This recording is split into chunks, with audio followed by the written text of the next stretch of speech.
केदारनाथ की ओर चल पड़े।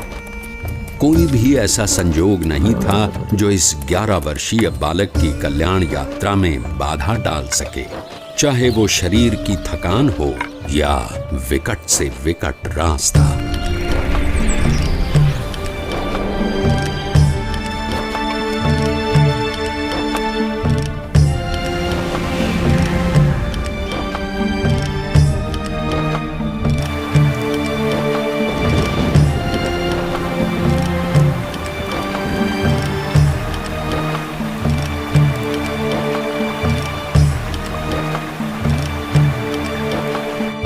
भवाटवी में साधु की संगत हरिपद प्राप्त करावे।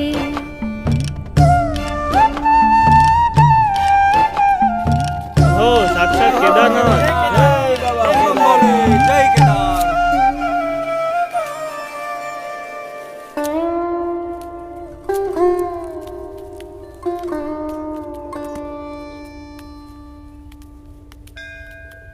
ये कहाँ खोया हुआ है? अरे किस दुनिया में हो भाई? साक्षात नारायण की दुनिया में। हाँ? क्या? कहाँ? मुझे इन वर्णी में साक्षात नारायण भगवान के दर्शन हो रहे हैं। तुम भी दर्शन कर लो। साक्षात भगवान नारायण। हाँ। ओह प्रभु, साक्षात नारायण। धन्यवाद धन्यवाद। प्रणाम प्रभु। प्रभु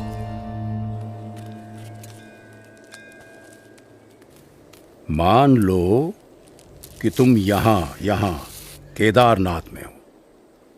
ये रहा केदारनाथ, और तुम्हें जाना है यहाँ बद्रीनाथ में। हाँ, ये रहा बद्रीनाथ। अब सवाल ये है कि भाई जाओगे कैसे?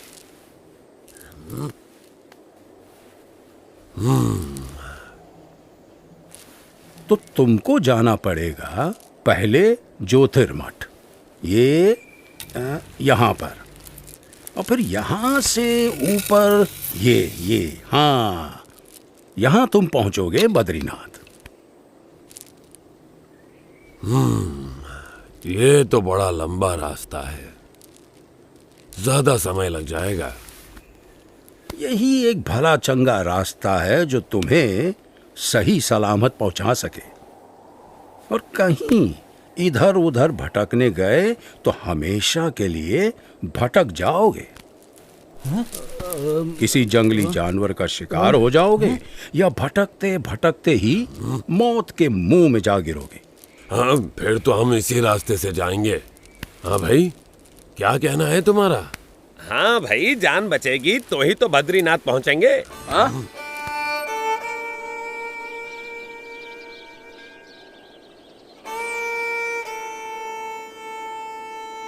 थोड़ी देर ज्यादा लगेगी, पर जिंदा तो पहुंचेंगे।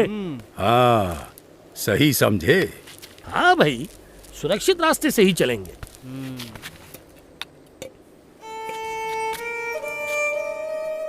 केदारनाथ से सीधे बद्रीनाथ जाना असंभव भी तो नहीं है।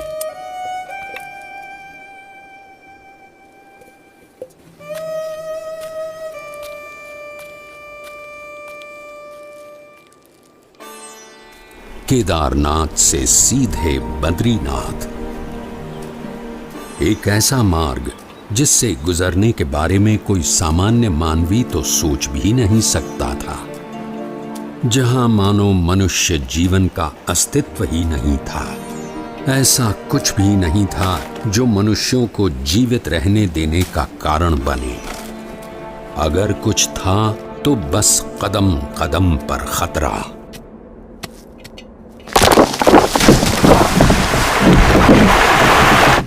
शून्य के नीचे का तापमान जो पानी को पीने के लायक भी नहीं छोड़ता था।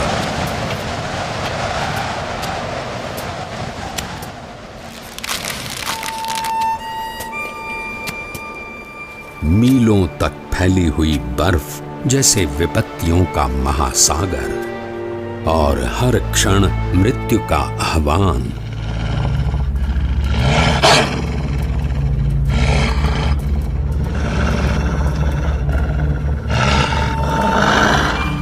पर केवल 11 वर्ष का एक बालक कृतनिश्चयी था अपने ध्येय तक पहुंचने के लिए।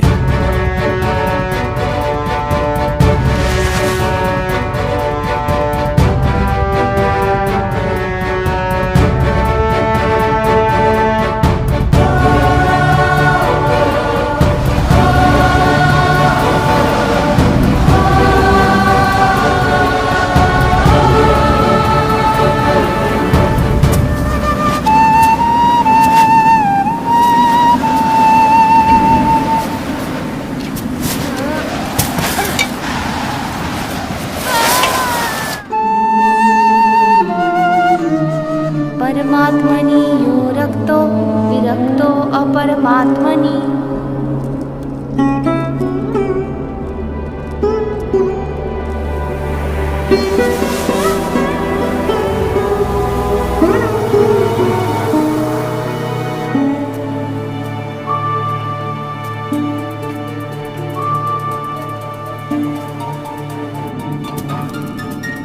परमात्मनि यो रक्तो विरक्तो अपरमात्मनि।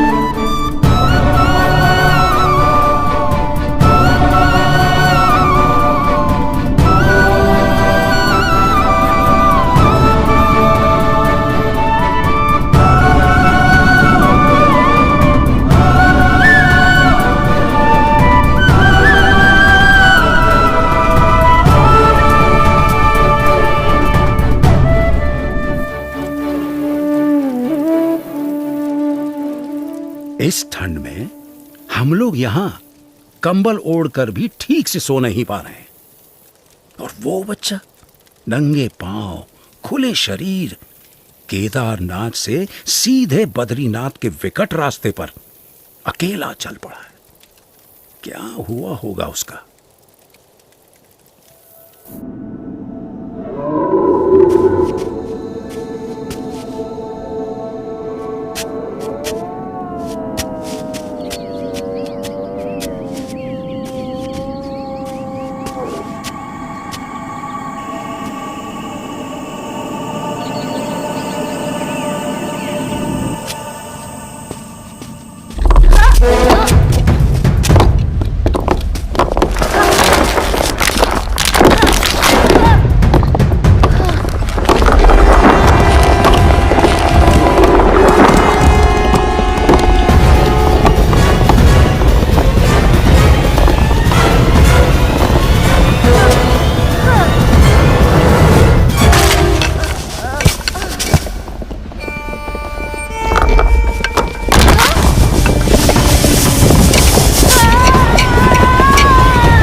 ऐसा क्या था जिसके कारण कोई भी प्रकार की परिस्थिति नीलकंठ वर्णी को रोक सकने में असमर्थ हो जाती थी।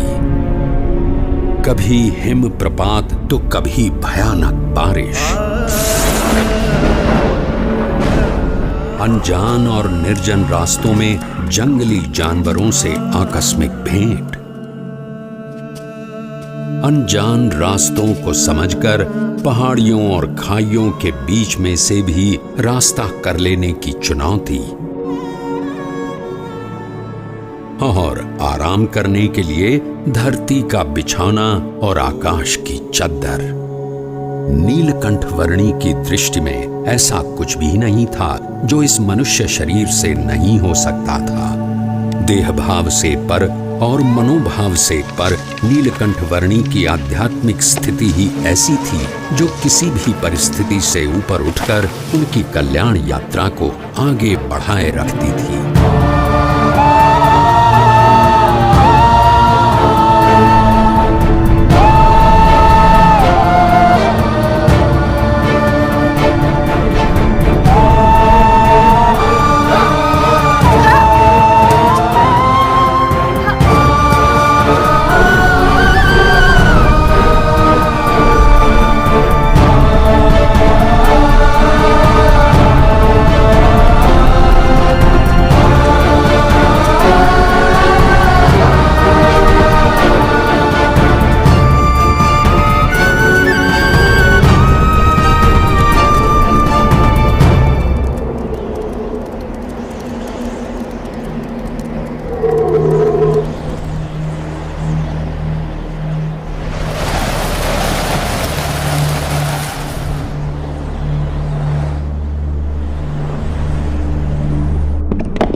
ऐसे विपरीत हालात में भी अपने नियम, धर्म और अपनी भक्ति के नित्य क्रम के साथ कोई भी समझौता न करके भक्ति की प्रणाली की पुष्टि करता हुआ एक ऐसा उदाहरण नीलकंठ वर्णी ने प्रस्थापित कर दिया जो सदा के लिए भक्ति रीति का पोषण करता रहेगा।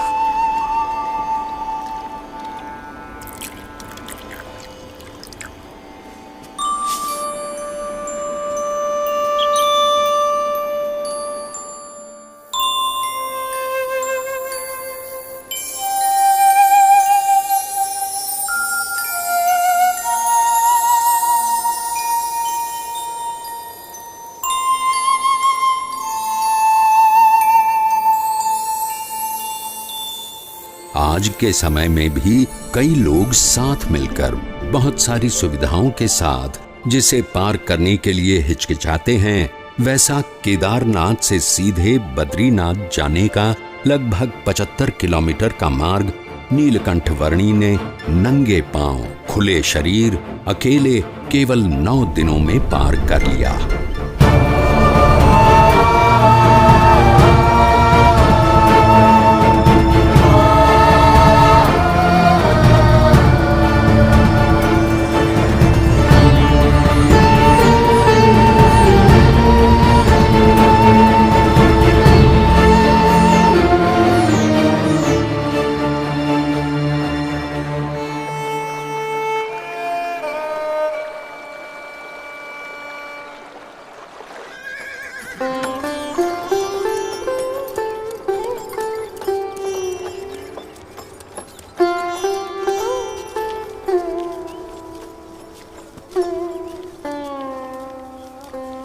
जय बद्रीनाथ विश्वम्भरम, जय बद्रीनाथ विश्वम्भरम, जय बद्रीनाथ विश्वम्भरम, जय बद्रीनाथ।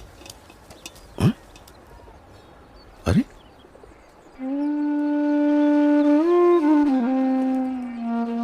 इस चरण छाप में ऊर्ध्व रेखा के साथ सारे 16 चरण चिन्ह।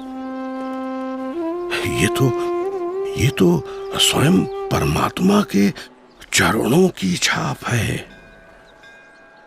कहाँ है वो?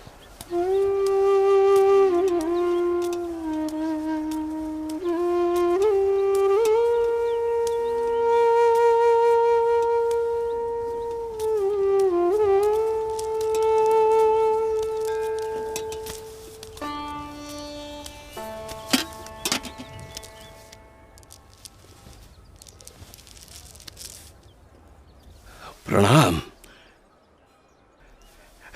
मनुष्य के रूप में आपका दर्शन पाकर आज मेरे आनंद की कोई सीमा नहीं है प्रभु। मेरा रोम रोम हर्षित है प्रभु। कहीं सुना है और शास्त्रों में पढ़ा भी है कि भगवान जब मनुष्य रूप धारण करते हैं तब उन्हें पहचानने का सौभाग्य बहुत भाग्यशाली को ही मिलता है। आज मेरे जन्मों जन्म के भाग्य खुल गए कि आपके प्रत्यक्ष दर्शन हो गए। आपने क्या नाम ग्रहण किया है प्रभु? मेरा नाम है नीलकंठ। नीलकंठ। आप कहां से आए हैं प्रभु? अनेर देश से। ऐसी तो कोई जगह का नाम मुझे याद नहीं। प्रभु मेरी समझ में आए उस तरह से बताइए। कहां से यात्रा आरंभ की, किन किन तीर्थ स्थानों को अपनी उपस्थिति से पावन किया, कहां ठहरे? मैंने आषाढ़ मास में अयोध्या से सरयू पार की और अमरापुर आया। हिंडोला के दिन नारद वन में बिताए और पवित्र एकादशी हरिद्वार में की। तपोवन में जन्माष्टमी का उत्सव मनाया। लक्ष्मण झूला के पास लक्ष्मण मंदिर में उपवीत परिवर्तन किया। गणेश चतुर्थी श्रीनगर में, ऋषि पंचमी उद्धव वन में और जल झिलनी एकादशी एवं वामन द्वादशी गुप्त काशी में की। त्रियुगी नारायण में पूर्णिमा करके श्राद्ध पक्ष मैंने गुप्त प्रयाग और केदारनाथ में बिताया और नवरात्रि के आरंभ में केदारनाथ से चलकर पहाड़ों को पार करके आज नवरात्रि के 9वें दिन यहाँ बद्रीनाथ आया हूँ। और आपका भाव है, इसीलिए दीपोत्सव और अन्नकूट उत्सव यही आपके साथ मनाऊंगा। अवश्य प्रभु।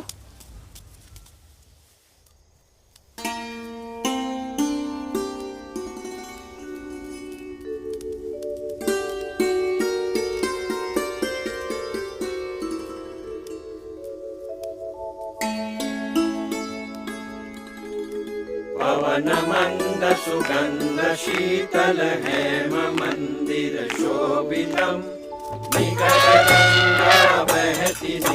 बोलो बद्री विशारद की जय। शीत ऋतु में ठंड से बचकर रहने के लिए बद्रीनाथ के लोग भगवान की मूर्ति समेत ज्योतिर्मठ आकर बसते थे। नीलकंठ वर्णी भी उनके साथ ज्योतिर्मठ आए।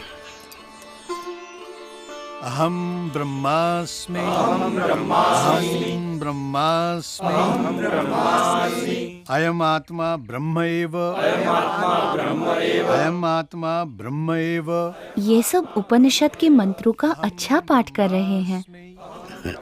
प्रभु ये तो हम सब का नित्य क्रम है। इन मंत्रों के रटन से ये सब अपनी आत्मा का ब्रह्म के रूप से अनुसंधान कर रहे हैं। ऐसा उत्तम ध्येय रखते हैं। उसका अर्थ है कि ब्रह्म, आत्मा एवं परमात्मा के स्वरूपों की भिन्नता को वे यथार्थ रूप से समझते हैं। हमने तो ऐसा ही रटन सीखा है। अहम ब्रह्मास्मि अहम ब्रह्मास्मि।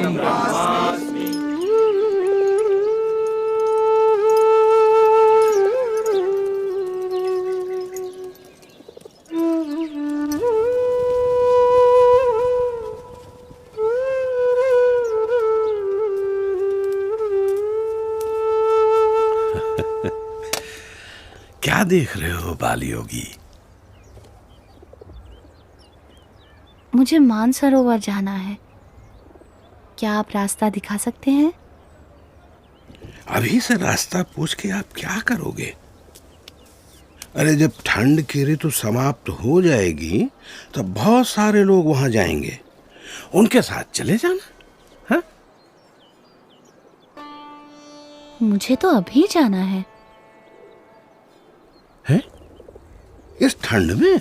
हाँ। मानसरोवर?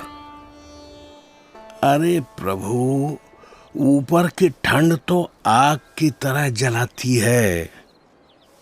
वहां शरीर का लहू पानी बन जाता है और पानी जमकर पत्थर, और कदाचित उससे बच भी गए तो बर्फ आपको जिंदा गाड़ देगी प्रभु। अरे प्रभु, इस ऋतु में मानसरोवर की ओर जाने के विचार मात्र से भी सब डरते हैं। आप मुझे योगी बुलाते हो ना? हाँ प्रभु। योगी को ना तो प्राणों का भय होता है, ना असफलता का, ना कल का, ना किसी फल का, ना यश का, ना अपयश का। आपका बहुत धन्यवाद कि आप मेरी चिंता करते हैं। प्रभु,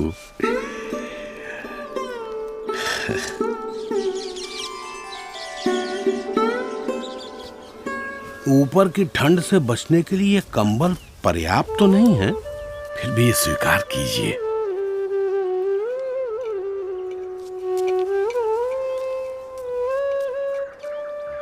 खेलने कूदने की उम्र में इतने कष्ट, ऐसी तपश्चर्या, इतनी कठिन यात्रा किस लिए?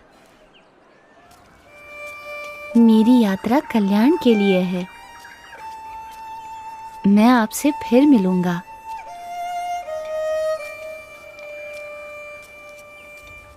आपके दर्शन की प्रतीक्षा रहेगी प्रभु।